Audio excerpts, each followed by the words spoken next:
Bonjour à toutes et à tous les gars, j'espère que vous allez tous très bien. Aujourd'hui on se retrouve pour une nouvelle vidéo. Aujourd'hui on a le Bitcoin qui a exécuté la petite distribution que je vous ai montré hier. Je ne sais pas si vous vous souvenez. Donc on avait une petite distribution en environ 3 heures, 4 heures, dans le time frame environ 3-4 heures. Donc on est bien venu chercher la tiers, on a un petit mouvement baissier actuellement qui se met en place et puis on est revenu chercher la zone, la demand que je t'avais partagée. Donc on va voir qu'est-ce qu'on va faire dedans, on aura probablement une réaction. Et ce sera intéressant de voir si on accumule pour repartir à la hausse ou si on redistribue. Donc ça, on verra un petit peu les zones à surveiller dans cette vidéo. On ira voir également le Solana, l'Ethereum, on ira voir le Tao. On ira voir XRP, plutôt baissier, pas mal de liquidités au sud. On ira voir le BNB qui exécute parfaitement le BI actuel. Je pense qu'on va continuer ainsi. Tu verras, on est venu créer pas mal de liquidités au sud. Donc je pense qu'on va continuer le BI baissier. Je vais t'en dire un petit peu plus juste après. Tu te rappelles, je t'avais partagé une très belle analyse d'ailleurs avec une jolie supply qui est venue être protégée. Et puis on finira par le FET de FedShare qui est venu distribuer dans la supply initiale du mouvement. Donc voilà, juste avant de venir casser la structure, c'est assez dommage. Donc potentiellement qu'on pourrait s'attendre à un retracement. Je vais te montrer tout ça dans tous les cas dans cette vidéo. Donc si la vidéo te plaît, n'hésite vraiment pas à la liker et à t'abonner. Ce n'est pas déjà fait, n'oublie pas de me rejoindre sur mes autres réseaux qui sont directement en description. Le canal, le groupe Telegram, mon compte Instagram, mon compte Twitter. Tu as tout en description si tu souhaites être averti de tout ce que je vais pouvoir te partager en dehors des vidéos YouTube. Dans tous les cas, je te souhaite un bon visionnage. Allez, on est parti. Donc pour rappel, on était donc venu ici liquider cette résistance juste là. Donc ça, c'était quelque chose qu'on attendait. Donc on avait ici cette trendline pour la money, cette tendance haussière qui était donc représentative grâce à cette droite de tendance donc pour la money, d'accord. Pour nous, c'est plutôt de la liquidité et tu vois, on vient ici conforter cette droite de tendance. Donc on est venu par la suite casser ici cette résistance. Donc la money est passée extrêmement bullish et donc là, on est venu ici distribuer juste au-dessus. Donc ça, généralement, c'est quand même une grosse confluence baissière. Donc pour rappel un petit peu, cette distribution, en fait, elle sert tout simplement à effectuer un transfert main forte, main faible donc entre la dumb money et la smart money. Donc c'est un setup qui est créé par la smart money, tout comme les supports, la résistance, les trendlines, etc. Donc ça, en fait, c'est tout simplement un setup de transfert main forte, main faible dans la fractalité, d'accord. Là où, par exemple, ici, tu vois, ce triangle ici, là, c'est beaucoup moins dans la fractalité, on est en higher time frame, mais ce n'est pas réellement une distribution de week-off. Une distribution de week-off, c'est généralement, tu vois, au-dessus d'un high et dans les lows, en fait, tout simplement. À chaque high, à chaque low, tu as forcément une distribution dans la fractalité, toujours. Donc, tu vois, ici, on a une distribution, par exemple, ici, on en a une, tu vois, ici, on doit en avoir une en lower time frame et ici, on en a une, bien évidemment. D'accord, donc là, je te la montre un petit peu, je te montre les phases. Donc, on a tout simplement la première phase qui s'appelle le Buying Climax, ici, l'automatic rally. Donc le mouvement baissier s'appelle l'automatic rally. On a ici une jolie trailing range juste là avec un support. Donc pas mal de liquidité. Ici, cette trailing range, cette TR qu'on va appeler, que je t'ai mis en rouge, c'est beaucoup de liquidité. Ensuite, on a un secondary test juste là. Tu vois, en fait, cette petite touche juste là assez volatile, en fait, elle vient créer ici une trendline avec cette nouvelle touche juste là. Donc ici, on a le ST et puis ensuite, on a le Uptrust. Donc tout simplement, le Uptrust, c'est la liquidation ici de cette trendline juste là. Donc en fait, durant tout ce setup, juste là dans cette boîte, en fait, la smart money est venue créer de la contrepartie, récupérer de la contrepartie acheteuse pour qu'elle puisse vendre. Et donc généralement, après, on s'attend à un mouvement baissier au minimum jusqu'à la trailing range. Là, en l'occurrence, notre target, c'était au minimum donc cette demand juste là au niveau des 61 800.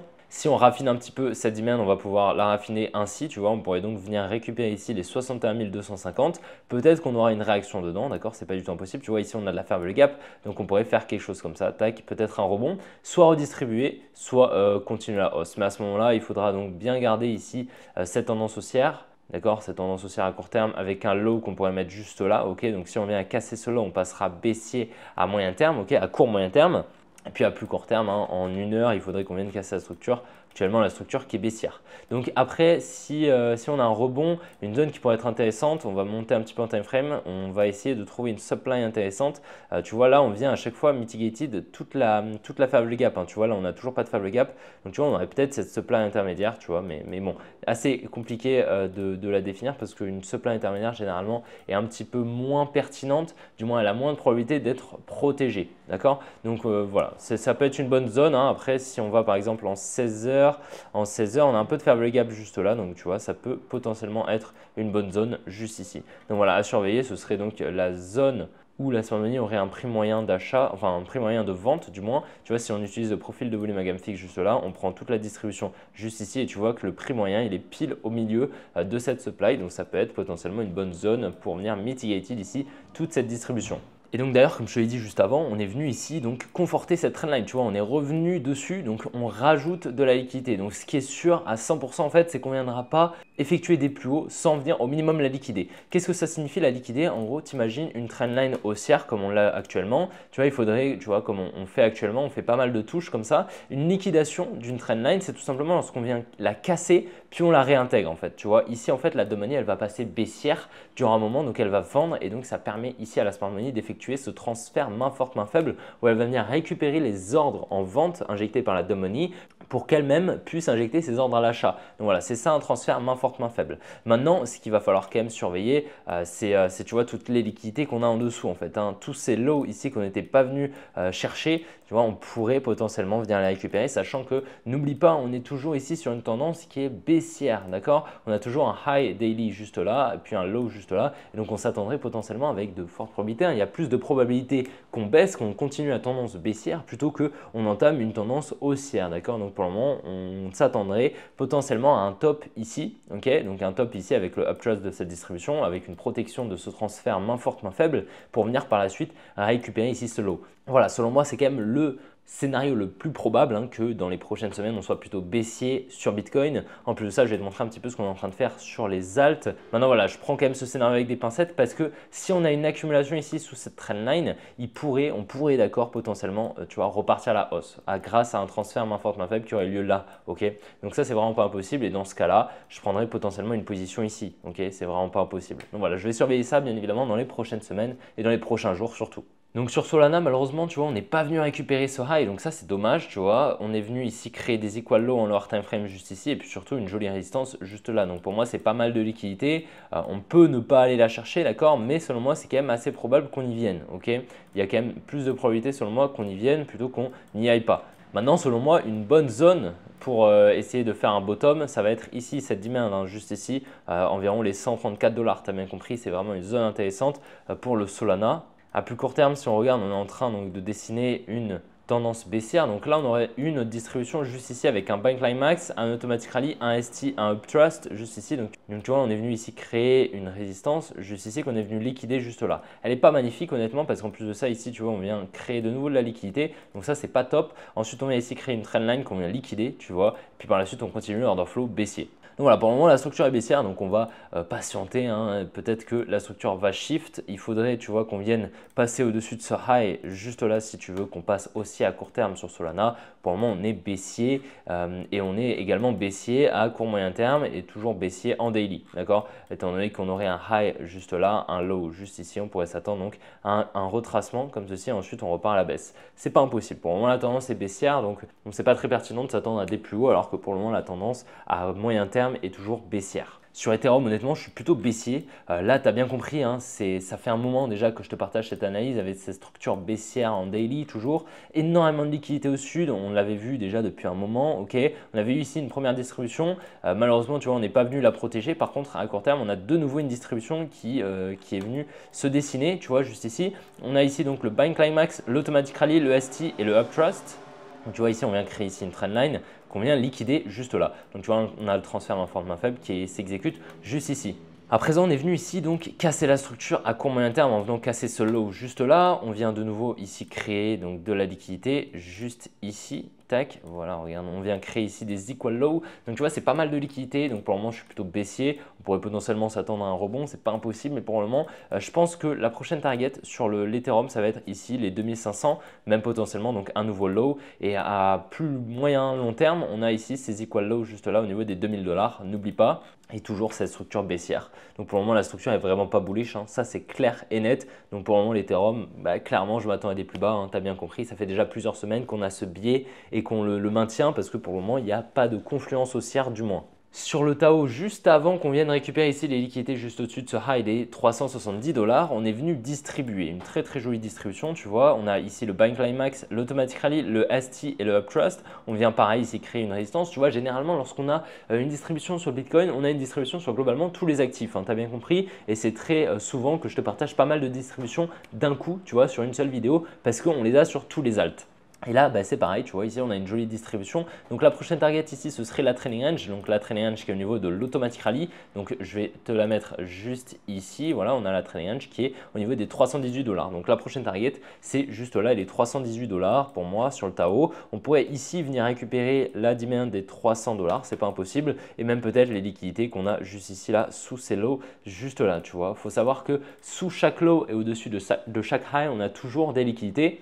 Donc là, en l'occurrence, lorsqu'on a deux lots comme ça, c'est potentiellement de la liquidité et surtout une structure LTF pour venir potentiellement donc exécuter une structure baissière en plus haute time frame ou bien entamer une structure haussière en plus haute time frame. Tu vois, on a cette structure LTF et on pourrait faire quelque chose comme ça, d'accord, tu vois. Donc ça, c'est la fractalité. Donc on a toujours voilà, des structures en lower time frame qui viennent être cassées pour venir exécuter la higher time frame, hein, tout simplement. Sur XRP, on est venu ici créer une magnifique trendline qu'on est venu liquider. À présent, la target, pour moi, elle est assez claire. On va venir descendre un petit peu, effectuer un petit retracement. Tu vois, ici, on a cette jolie trendline juste là qu'on était venu créer, donc magnifique. On est venu la liquider, donc tout simplement, comme ce que je t'ai montré juste avant, on est venu la casser au nord, tu vois, pour le coup. Là où tout à l'heure, c'était donc une trendline haussière, on vient la casser au sud, tac, pour venir la réintégrer. Là, on est venu, tu vois, la casser au nord, en fait, et la smart money est venue récupérer ici la contrepartie. En plus de ça, on est venu distribuer en confluence, tu vois. Comme je t'ai dit, il y a toujours des distributions, des accumulations, toujours.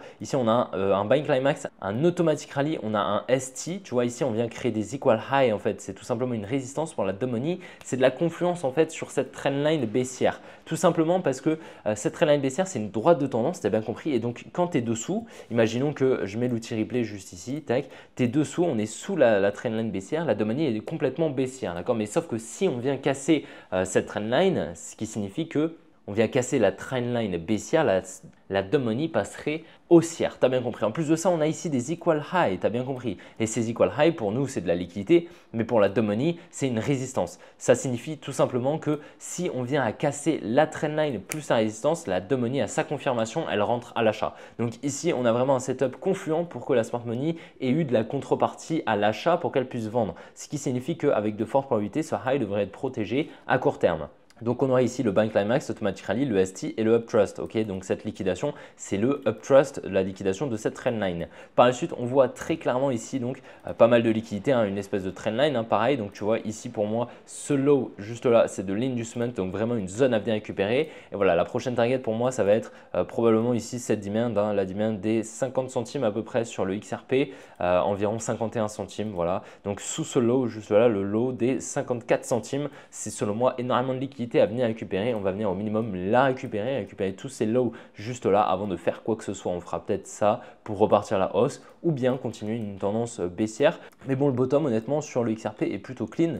Donc on pourrait complètement reposer un bottom ici avec une accumulation. Hein, c'est pas impossible du tout. C'est pour ça qu'on va regarder ça si on a une potentielle accumulation ou bien voilà quelque chose comme ça. Tu vois, on vient ensuite liquider tous les lows et ensuite on pourrait repartir à la hausse. Donc voilà, on va surveiller ça. Dans tous les cas, pour moi, ce low ici, c'est de l'inducement. On devrait venir le récupérer dans les prochains jours et on surveillera ça bien évidemment. Sur le BNB, pareil, à court terme, on avait eu cette distribution qu'on avait magnifiquement repérée. Donc c'était top, c'était il y a 2 vidéos. Tu pourras aller voir la vidéo si tu veux. Donc on avait cette distribution, je t'ai mis les phases de week-off. Donc tu as le buying climax, l'automatic rally, le ST et le uptrust. On vient ici créer une résistance qu'on vient liquider. Encore une fois, tu vois, c'est la même chose. Et on a toujours cette distribution sur quasiment toutes les cryptos. Tu as bien compris. Et c'est ce setup qui se répète. C'est pour ça que c'est extrêmement important que tu arrives à repérer ici ces distributions, ces accumulations. Je sais qu'il y a un gros défaut sur les traders qui commencent à apprendre les accumulations et les distributions de week-off, c'est qu'ils voient des distributions, des accumulations partout, tout simplement. Donc en fait, pour avoir une distribution, une accumulation assez probable, en fait, il faut vraiment qu'on reste sur le même niveau. Il faut qu'on ait un espèce de range, tu vois, juste là, tu vois, une box en fait où on ne bouge pas trop. Puis ensuite, on vient liquider une partie et puis avec si possible de la liquidité de l'autre part, tout simplement. Donc avec une liquidation, puis par la suite, on vient récupérer la tiers, tout simplement. Donc je t'avais partagé ici cette supply qui s'est parfaitement exécutée. Tu vois, on est donc venu mitigater cette supply, on est venu la protéger et donc à présent ce high est protégé, celui-ci également, à court terme bien évidemment. Donc dans la dernière vidéo hier, je t'ai dit qu'on allait venir récupérer ici ce low et qu'on allait revenir ici dans la supply, la demand rose, ici des 553 $. C'est chose faite. Maintenant, qu'est-ce qui est fait? Donc on est venu ici récupérer ce low c'est quoi? C'est de la liquidité pour nous. Donc à présent, tu vois, qu'est-ce qui se passe? Juste ici, là, on vient créer un support. Donc ce support, pour nous, c'est de la liquidité. C'est pas, d'accord, c'est pas une ligne imaginaire où on va rebondir pour repartir à la hausse, non du tout. Ici, c'est de la liquidité. Donc tout ça, là, ici, ces 3 lots, on va venir les liquider très bientôt, d'accord? Ce sera très probablement ce soir ou peut-être demain. En tout cas, c'est de la liquidité à court terme qu'on devrait venir récupérer très bientôt. C'est de la liquidité à proximité du prix actuel. Donc voilà, il y a de fortes probabilités qu'on vienne récupérer cette liquidité très bientôt. Et puis par la suite, on a également tous ces lows ici à court moyen terme, on va dire, d'accord? On avait eu cette jolie distribution, donc on a eu le top actuel pour le moment, c'est plutôt cool. Et à présent, on a ici tous ces lows là qui sont plutôt intéressants à venir récupérer. Je pense qu'on devrait venir les récupérer au minimum, venir chercher ici cette demand. En fait, ce mouvement baissier, tu vois, on a un joli mouvement baissier entre ce high et ce low. Donc voilà, je pense qu'on va venir récupérer ici au minimum les 490 $ sur le BNB à court moyen terme, voilà, pour les prochaines semaines. Voilà, c'est pour moi ma target. Et donc, on va pouvoir, si tu veux, tracer ici cette demand qui est plutôt intéressante avec un petit peu de fair value gap juste au-dessus. Je vais te la montrer juste après. Tac, on trace ça juste ici. Ici, on a un petit peu de fair value gap. Donc, en fait, on a tout simplement un espace entre cette mèche juste là et celle-ci. Ça veut dire que la smart money n'est jamais revenue refermer les ordres en négatif ici dans cette demand. Donc, voilà, on devrait y revenir, effectuer la mitigation. Sur le fait de fetch high, malheureusement, on n'est pas venu casser ce high, donc c'est assez triste. Tu vois, on aurait pu venir casser ce high juste là, le high des 1.5. Malheureusement, on ne l'a pas fait, malheureusement. Alors peut-être qu'on ira plus tard, hein, d'accord, c'est pas impossible. En tous les cas, qu'est-ce qu'on voit encore une fois, d'accord? Là, peut-être que tu l'as repéré. Si tu ne l'as pas repéré, je t'invite à mettre pause et puis tu peux regarder si tu veux les phases de week-off, si tu les as en tête. Voilà, mets sur pause. Dans tous les cas, moi je vais te les partager comme d'habitude. Donc ici, on a le Buying Climax, on a l'Automatic Rally, on a le ST juste là. Et en fait, tu vois très bien, ici, on vient créer une résistance juste ici. Elle est magnifique, hein, d'accord? Puis on vient la liquider juste ici, puis on la réintègre, hein, d'accord? Donc là, on a le Up Trust. C'est tout simplement la liquidation de ces Equal High, ok? On a une Trading Range qui est juste ici. On vient ici créer un support. Donc voilà, tranquillement, on va venir liquider la TR qui est au niveau de l'Automatic Rally, qui est ici au 1.29 $, tout simplement. Donc on pourrait avoir un top, hein, c'est pas impossible, d'accord? Un top court terme pour au minimum effectuer un retracement. Maintenant, ce qui serait vraiment intéressant, alors tu vas me dire que c'est un très gros retracement en effet, mais il serait vraiment très intéressant de venir récupérer ici cette demand au niveau des 90 centimes, hein, d'accord? Donc ça ferait quand même un petit dump intéressant de moins 30%. Mais voilà, en fait, ce qui se passe, c'est que si on monte un petit peu en time frame, on va se mettre même en daily, je pense que voilà, ça va être pas mal. On va se mettre même en 2 jours, même en 3 jours, pardon. On va se mettre en 3 jours, on va se mettre en 4 jours, pardon. Voilà, en 4 jours, on voit très bien ici que la smart money n'est jamais revenue dans cette zone, ici dans cette demand, tu vois. On a ici donc toute cette zone ici où la smart money a des ordres négatifs parce que tu vois, pour qu'elle puisse acheter, si elle veut acheter ici, voilà, elle va acheter là, elle va devoir acheter, elle va devoir vendre, elle va devoir acheter, elle va devoir vendre, elle va devoir acheter, elle va devoir vendre. Sauf que finalement, tu vois, elle veut effectuer un ordre en flow haussier. Sauf qu'elle va devoir par la suite revenir dans les ordres en négatif. Tu vois, les ordres où elle a dû vendre ici, les ordres en vente, elle va devoir les refermer pour effectuer l'ordre en flow haussier. Donc si on vient en fait à effectuer un ordre en flow haussier, il va falloir, je pense, avec de fortes probabilités, un petit peu comme ce qu'on a eu sur Link, qu'on revienne potentiellement ici dans cette demand, refermer les ordres. Étant donné qu'on a de la fair value gap, ça signifie qu'on n'est jamais revenu ici dans cette demand, dans cet ordre bloc, dans ce bloc d'ordre où la smart money a des ordres en négatif. Donc on pourrait y revenir, puis par la suite repartir à la hausse, peut-être, et venir finalement casser la structure et passer haussier en daily à peu près, ok? Voilà, ce serait vraiment intéressant. Pour le moment, c'est vrai que cette distribution me paraît plutôt baissière, tu vois, à court terme, du moins sur le fait. C'est une très jolie distribution pour le coup. C'est une distribution en environ, je dirais, une distribution en 1 heure, tu vois. Voilà, c'est une distribution en 1 heure, donc ça veut dire qu'elle peut délivrer un mouvement environ en daily. Donc tu vois, c'est vraiment un gros mouvement, c'est une grosse distribution avec, tu vois, une grosse proportionnalité de cette création de liquidité. Et donc voilà les gars, j'espère vraiment que la vidéo vous aura plu. Si c'est le cas, n'hésitez vraiment pas à la liker, à vous abonner si ce n'est pas déjà fait. N'oubliez pas de me rejoindre sur mes autres réseaux qui sont directement en description. D'ailleurs, je tenais à vous dire qu'actuellement, je suis à Biarritz pour les événements crypto qui ont lieu. Donc si vous êtes actuellement sur Biarritz, n'hésitez pas à me le faire savoir dans les commentaires. Et puis peut-être qu'on se croisera sur les événements. Ce sera avec plaisir de discuter avec vous. Dans tous les cas, n'oubliez pas de liker la vidéo, ça m'aide vraiment énormément. De vous abonner si ce n'est pas déjà fait. N'oubliez pas, je vous posterai une vidéo demain comme d'habitude. Donc n'hésitez vraiment pas à mettre la petite cloche si vous souhaitez ne pas la louper. En tous les cas, on se retrouvera demain pour une prochaine vidéo comme d'habitude. Allez, ciao les gars!